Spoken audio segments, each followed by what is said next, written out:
Hi guys, welcome to the channel. My name's Chris Wright. I'm a professional landscape photographer working out of Granada. Now, this is the Canon R5 Mark II mirrorless camera.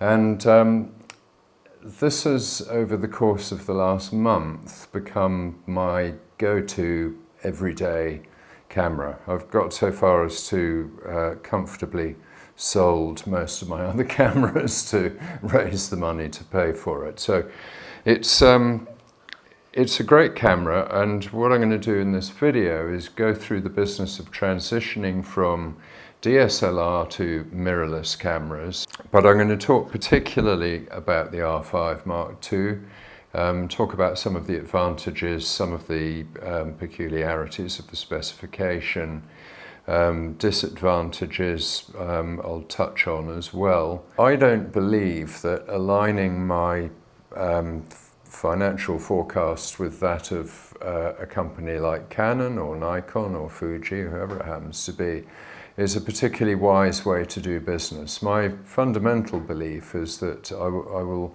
spend money on cameras that will earn their value back again. And there was no reason in my head to upgrade from the Canon 5DS, which had become my favourite camera ever. Actually, I was really sad to let it go. Interestingly enough, the camera that came after it, 5D Mark IV, was a whole big step forward in terms of video, and in fact that's the camera that's shooting this video now. So that was the one I kept, and I let the 5DS go, for which there is a tear rolling down my cheek as I speak. But I'm very taken with the R5, and we're going to go into why. But first of all, I want to talk briefly about the economics of this, because this is a lot of money, whichever way, in whatever currency you're looking at. In euros, I'm looking at about €3,500 for the body only. Now, it takes RF mount lenses, and you can buy an adapter RF to EF. So I have a lot of EF lenses dating from my time doing studio photography, but also lenses that I've upgraded to do landscape photography over the past few years. I upgrade lenses a lot more often than I do bodies. However, so that's one thing you have to buy, and that's probably €100. Other things that you have to buy: camera cards. This takes CF Express cards. You won't be able to really effectively do video on this camera using an SD card.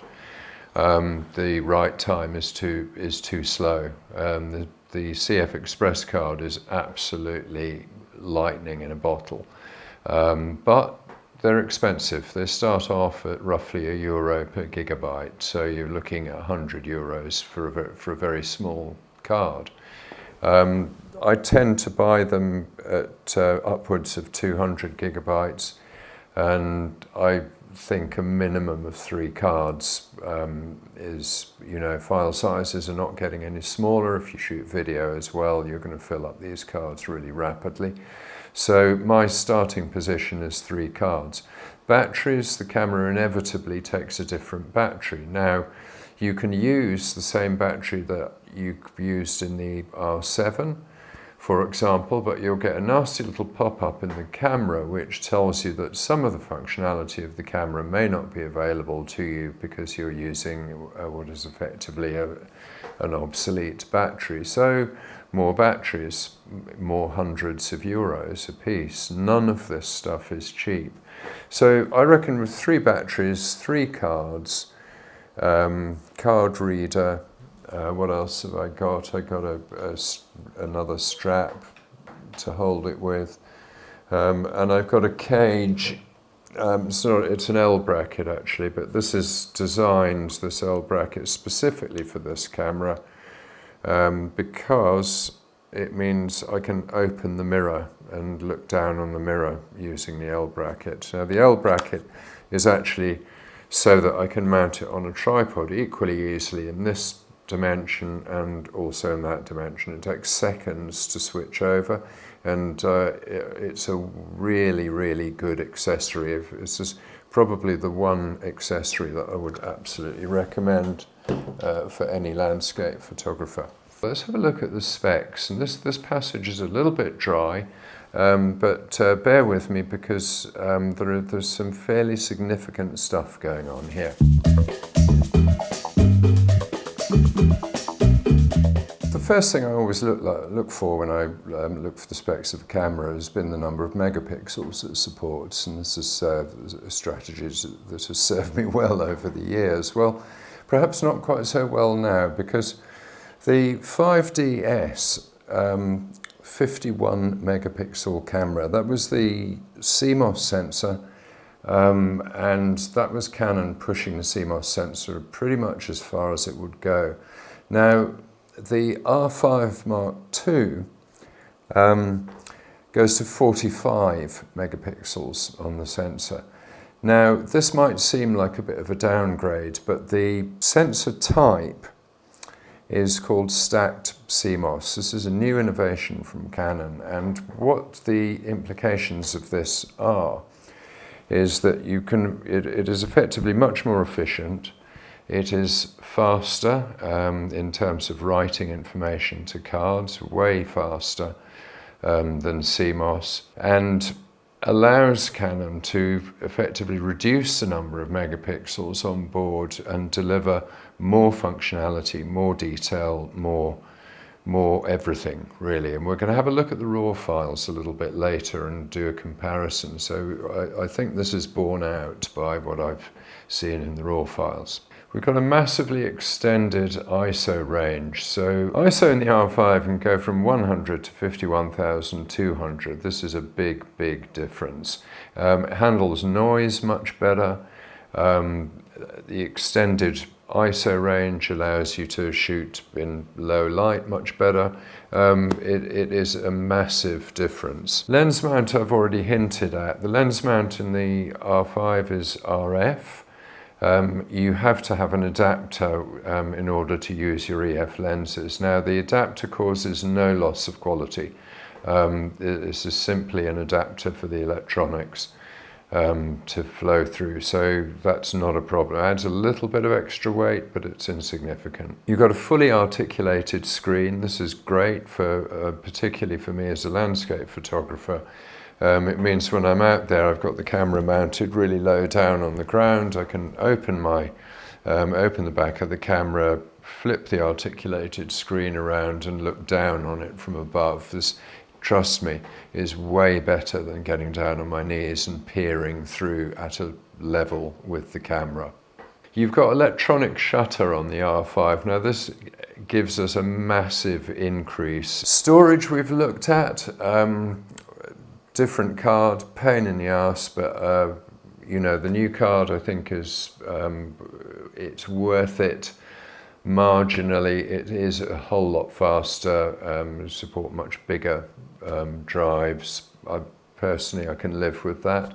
Batteries, I'm not so happy about. You've got vastly enhanced video capability in this camera, and that's not really the subject of this review. That really has very little to do with video, with photography or landscape photography. But what I will say is that for me as a landscape photographer making videos for YouTube, I am now able, with this camera and a bit of jiggery-pokery in the saved profiles, in the custom profiles, to set it up so that I can flip between stills photography and video at the flip of a switch.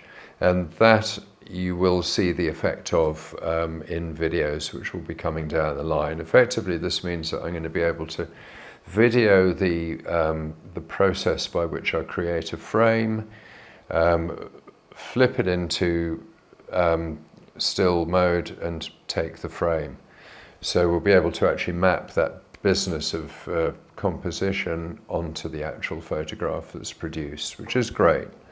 The other thing, we've got a new processor in this camera, which is the other part that enables the amazingly high speed processing. Last thing I'll mention is image stabilization. So this camera has onboard image stabilization, which works in tandem with the image stabilization in the lens.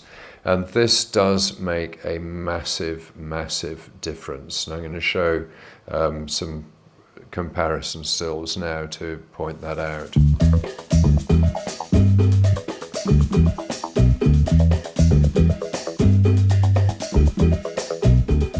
So custom profiles. Now I know this is a bit dry, in fact this is really as dry as it gets, but custom profiles have a really interesting, new to me at least, significance.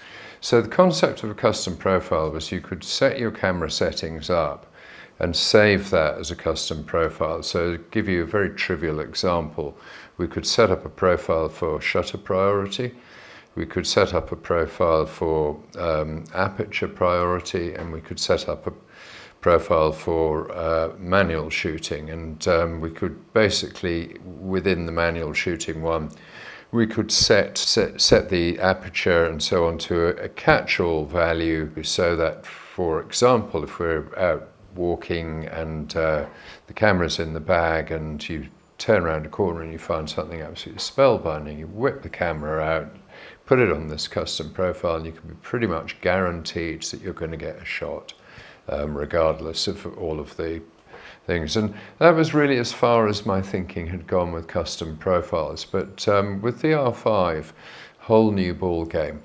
There's 3 slots, so I can make 3 custom profiles. The thing that not many people have got their head around here is that there are three slots for photography and there are 3 slots for video. Now this is quite significant because what it enables is the use of the switch on the camera body that flips you from photography mode into video mode. Goes without saying that video, you need to have a certain shutter speed. It's relative to the amount of frames per second that you're using in the finished film. And so any adjustment of light is generally done by manipulating the aperture and the ISO. So what I don't want is to flip into video mode and find that I'm shooting at 1/250th of a second. It's simply going to make terrible looking video. What I want is for my 1/50 shooting rate, frame rate, to be nailed on when I flip that switch. And the answer to this is that it's hardwired into the camera that flipping the switch makes it choose custom profile number 3. So what you do is you set custom profile number 3 in video to shoot ordinary video. You can set number 2 to shoot slow motion, and you can set number 1 to shoot extra slow motion. You could time-lapse is dealt with in a different menu, so it's not quite so straightforward, but I mean you can set that up, it's not a major big deal. With photography, it's basically more of the same. You can have your catch-all set up, and you can have a different setup for, say, aperture priority and shutter priority. So I'm going to find myself using this a lot more and making this rather more significant, I think.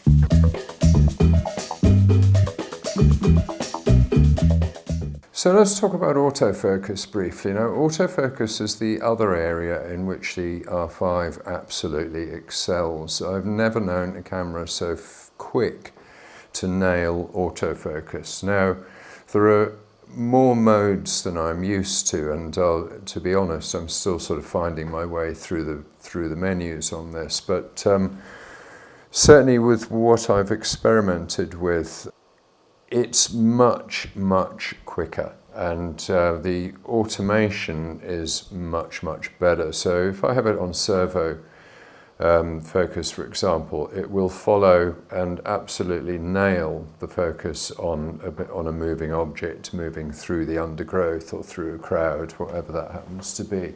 And that's hugely impressive.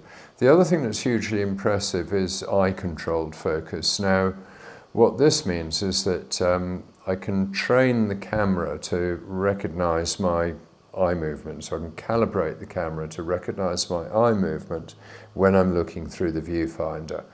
And the implication for this is very far-reaching indeed. It means that I can simply look at the place that I want it to focus in, rather than having to manipulate the little toggle thing to move the spot or whatever it happens to be.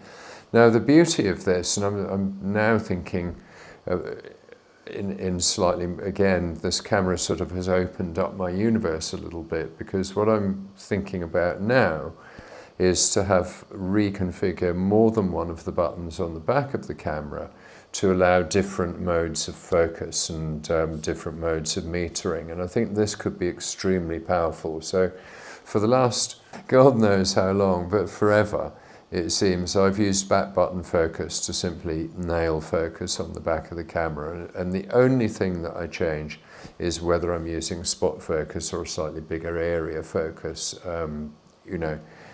And I think with this camera, it seems crazy not to explore the possibilities. So perhaps I'll introduce an even more boring video in a few weeks' time, going through the niceties of the autofocus arrangements and what manner of back button focus wizardry I've managed to come up with. But I'm thinking of defining a few different modes of metering, aligning them to one of the buttons so that I can cycle through those modes, and then have the actual eye-controlled focus and non-eye-controlled focus on the back of the camera, so that I can quickly nail it with my eye, flip into rock-solid focus, or follow, or whatever it happens to be. So we'll see how that goes, but I think this is pretty significant in this camera.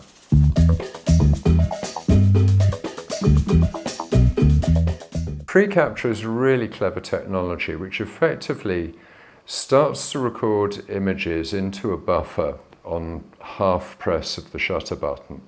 Now what this will do, and it depends a little, you're in continuous shooting mode and it depends on the speed of the shooting mode, but roughly you're going to get half a second. I think the default value is half a second. So you're going to get an advantage, because if, say, the subject is a bird on a wire and it's about to take off, by the time you've registered that the bird is about to take off, you press the shutter and the bird's gone, or at the very least it's already in the air by the time that first frame's captured. So this pre-capture thing is a really clever way of capturing the precursor, the leading up to. So as soon as you see that bird flex to spread its wings, you fully depress the shutter and you've already got half a second's worth of footage in the buffer. So this is a really good thing for wildlife photographers, bird photographers, absolutely spot on.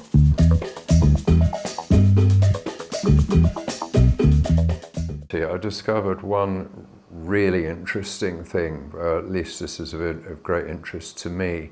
What I discovered is that the raw files are basically immaculate, not a hint of noise. I haven't been pushing it. Did take some photographs in pretty dark places actually, and we'll have a look at those. But high ISO doesn't seem to be a problem. We've got a massive range. We've got great dynamic range in the pictures, possible to recover detail from the lowlights and highlights. No complaints about the quality of the raw file here at all.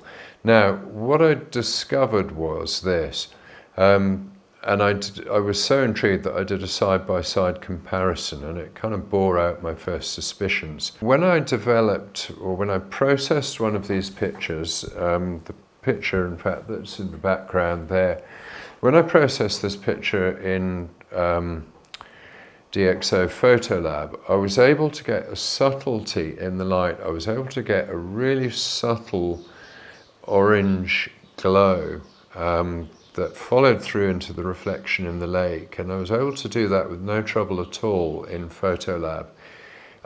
I really struggled to replicate that in Adobe Lightroom. That colouring just wasn't available. Now, I've no doubt that if I were to work more intensively in Photoshop, perhaps using Lumensia, bring out the heavy lifting tools, I could probably match it. But the point is that for a 10-minute process performed in DxO Photolab, I was able to get a very satisfactory result. Now, there were a couple of aspects to this. One was the teasing of the colour out of or into the sky, getting it reflected in the water underneath, and to a lesser extent into the snowbank on the left of the picture, but also in the real foreground. I was able in Photolab to get a really nicely blended intensity of the fine detail on the stones underneath the water. Now, this proved to be virtually impossible to replicate in Lightroom, and it makes a massive difference because this is a picture that has got multiple layers. And so I was able to get the front of the picture really detailed, which it would be in real life. I was able to get a really nice graduation into the more reflected water, where it's reflecting the colours in the sky, and the layers of the hills on the right-hand side leading back into the distance. So with Photolab, I was very easily able to get multiple layers into this photograph that give it a depth that is not there in the bland raw file. I mean, it obviously is there in the bland raw file, but you have to bring it out. And I found that fascinating, and really what this kind of suggests to me is that there is a gap still between DxO Photolab and Adobe Lightroom, and it's raw files of this quality that are going to expose that gap. So this was a gap that was nowhere near as obvious to me on the raw files that I was pulling out of the Canon 5DS. And that, I think, is really interesting. And it is going to be the subject of next week's video. So next week we're going to revisit DxO Photolab version 8, and we're going to go through the whole workflow to produce this photograph.